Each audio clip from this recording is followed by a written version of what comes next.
الو کے خون سے تعویذ لکھنے سے کام فوراً ہو جاتا ہے یا یہ صرف ایک دھوکہ ہے جو آپ کو گناہ اور نقصان کی طرف لے جا رہا ہے؟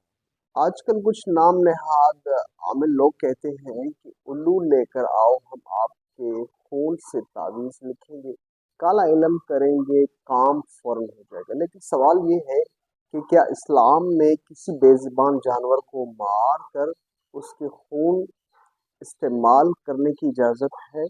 اسلام میں نقطہ نظر سے دیکھتے ہیں، اسلام ہمیں رحم، پاکیزگی اور حلال طریقوں سے تعلیم دیتا ہے۔ کسی جانور کو بغیر وجہ تکلیف دینا یا مارنا سخت گناہ ہے، اور تعویذ یا عمل کے نام پر خون استعمال کرنا یہ نہ قرآن سے ثابت ہے نہ حدیث سے۔ اصل حقیقت سچ یہ ہے کہ الو میں کوئی خاص روحانی طاقت نہیں ہوتی، یہ صرف ایک عام پرندہ ہے۔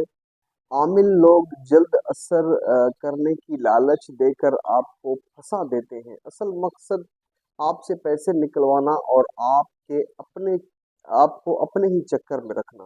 سائنسی اور عقلی بات، اگر واقعی کسی جانور کے خون میں طاقت ہوتی تو دنیا کے بڑے بڑے سائنسدان، ڈاکٹر اور امیر لوگ اسے استعمال کر رہے ہوتے۔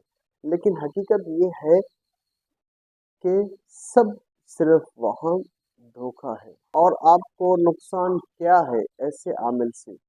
گناہ ہوتا ہے، اللہ کی ناراضگی آتی ہے، جانور پر ظلم ہوتا ہے، اور اکثر انسان مزید پریشانیوں میں پھنستا جاتا ہے۔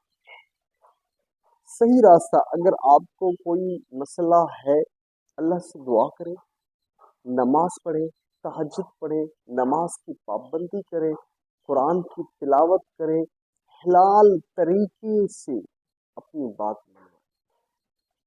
یاد رکھیں، اصل طاقت صرف اللہ کے پاس ہے، کسی پرندے یا خون میں نہیں۔ ایسے جعلی عاملوں سے بچیں اور دوسروں کو بھی بچائیں۔ تب تک کے لیے اجازت چاہتے ہیں عامل صافی، سہیل احمد ماچھی۔ ملتے ہیں نیکسٹ ویڈیو میں آپ کے لیے کچھ نیا لائیں۔